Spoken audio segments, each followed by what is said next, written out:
It is not as mere propaganda that this government, the Kenya Kwanza UDA government, is a government of half-truths, perception, and mostly lies, things which are not true. By the way, half the truth is another way of saying lying. This is a fact that anybody who follows Kenyan politics will know. And on my show today, my supercharged show today, this verified fact, proven fact, will come out very clearly in a classic example of how the Ruto regime really operates. And in a way, you cannot blame Ruto handlers, because that is precisely how they got into power. Okay? But of course it is debatable whether those tactics are still as effective today as they were in the run-up to the 2022 elections, general elections. Anyway, to be clear, we will start with how the news came out, and then we will move to the reality, the truth, what was really happening. Now, the latest news that has shocked many analysts, and this news was in plain sight, but some of us missed it, is that President Ruto is finally talking to former President Uhuru Kenyatta. Okay? We are told that they have spoken on phone.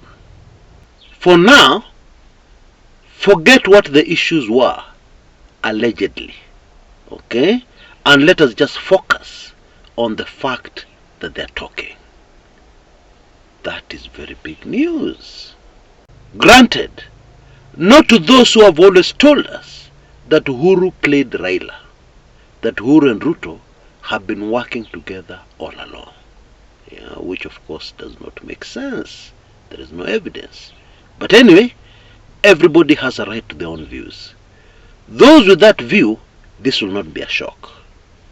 But to the rest of us, this is very, very big news, with far-reaching political implications. And I'll tell you why in a minute. And if you've not seen, don't worry. We'll discuss that in a minute. But before we do that,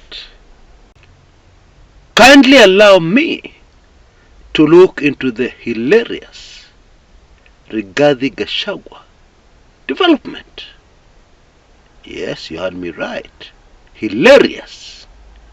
Because the photograph of the Deputy President of the Republic of Kenya struggling with an enormous piece of hand luggage to get onto a commercial flight to Mombasa, you have to agree with me, is funny. What? Hii Kenya? But let us start by getting the facts surrounding this development, this news development, right. Okay? Now, the Deputy President, as far as we know, still has his security detail. Check. The Deputy President still has all his numerous vehicles, high-end vehicles, that can make it to Mombasa in, say, 6 hours tops, 5-6 hours from Nairobi. Check. But what the Deputy President does not have, or shall we say no longer has, is the privilege of being able to fly anywhere with state-owned aircraft or chopper. And of course, Gachagua was once upon a time on the high table, high up there in the decision-making process of this same propaganda, half-truths administration we are talking about.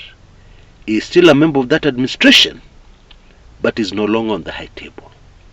And so, instead of the deputy president quietly going down to the coast by road, or quietly taking a commercial aircraft, he cannot resist the temptation to make a very big statement, a very big deal out of his current predicament.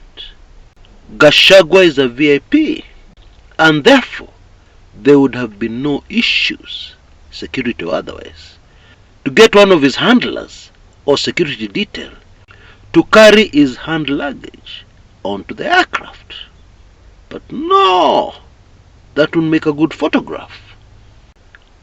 And the result is that Kenyans are treated to this curious,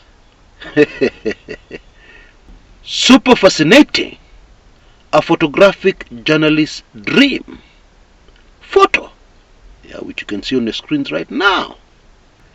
And to be honest with you, if this is still play acting, because there are those who believe that there's no problem between Ruto and Gachagua, the two are just diverting attention.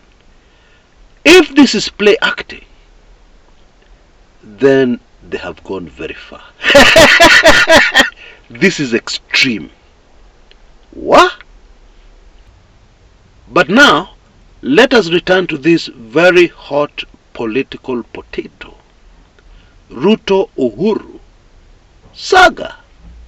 But before we do that, please allow me to introduce the sponsors for today's show, which are beautiful 2-bedroom apartments with very close proximity to the CBD and Westlands, available for rent. Now, this apartment is around the Kabete area, and for those who live around this area, they will know, with all the traffic congestion of these days, this is one of the very few places left where you can get into the CBD very quickly. The apartments are also very close to the road, for those who envisage using public means, even if not now, after the passing of the 2024 finance bill. I'm sure you know what I'm talking about. Now you can see the pictures of this spacious 2-bedroom, beautiful apartment flashing in front of your screens right now.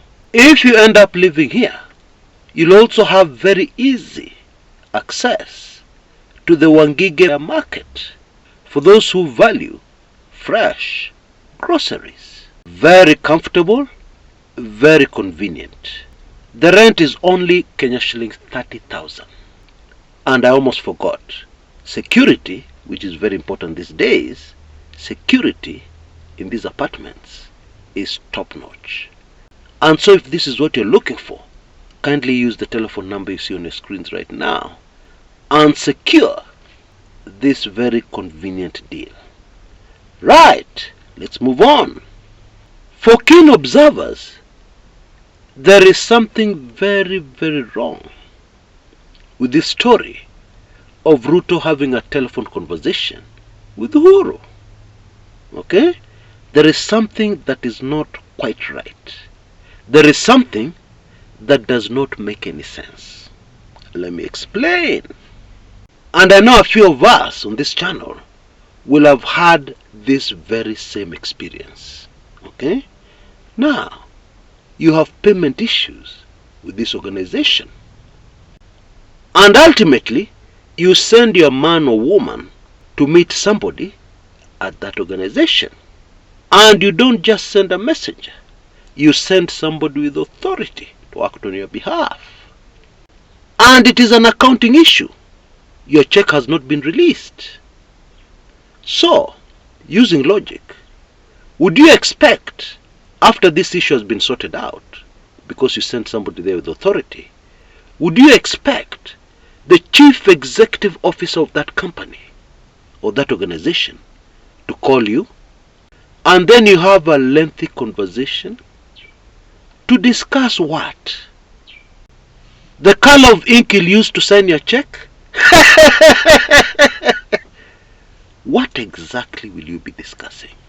And so, using this simple logic, we have to conclude that that telephone conversation was, wait for this one, about something completely different. Something else. Yeah. Now, what would Uhuru and Ruto be discussing?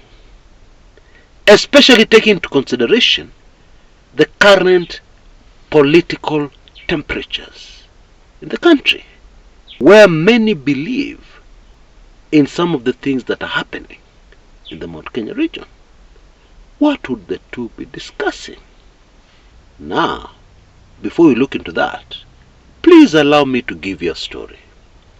It is really amazing, more than super fascinating, how history keeps on repeating itself over and over and over again.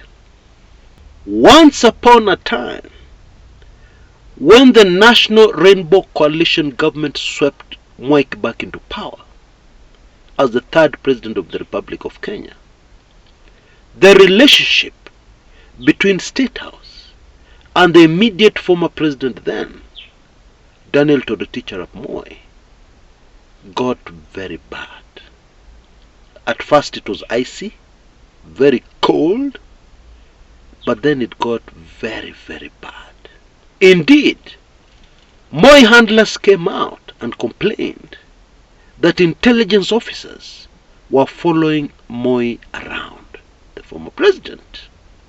And all this was happening not too long after a senior cabinet minister in the Kibaki regime, a man called Kiraitu Murungi, addressed Moi directly in the media and advised him to keep his TV set on while tending to his goats in Kabarak and see for himself how a government should be run. In other words, the Kibaki people are telling Moi, you have no idea. You messed Kenya for 24 years. Now just relax and consider yourself very lucky we're not taking you to jail. And keep your TV on and watch carefully. We'll show you how our government is run. Well, you know what happened. The Kibaki administration was a total mess. Chaos. Very shaky. Bottom line, they taught Moi nothing. And then something very strange happened.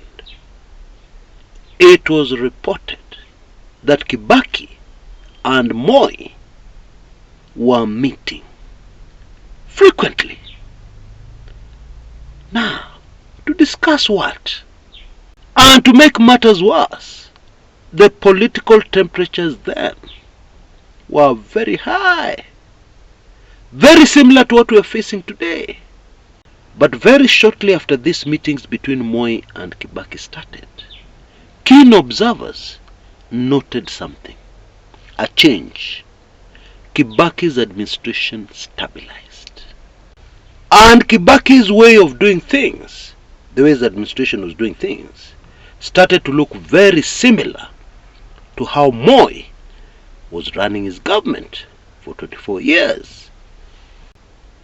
You see, in the run-up to the historic 2002 general elections, Kibaki and the opposition had promised Kenyans to completely get rid of something called provincial administration. And by the way, despite what the 2010 Constitution says, to this day, to this very minute, provincial administration is still very strong in the way government is run.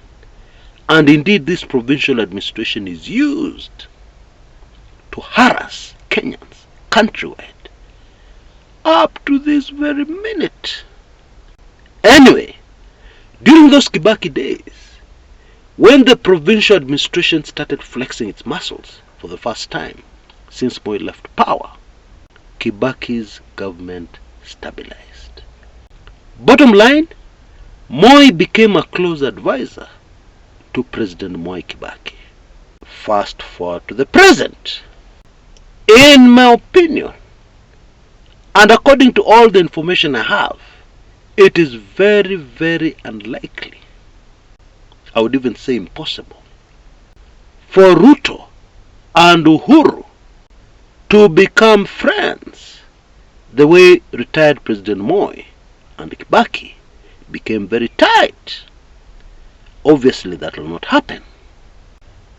But what seems to have happened here is that Ruto has gone back to Uhuru for advice and some help to stabilize his government.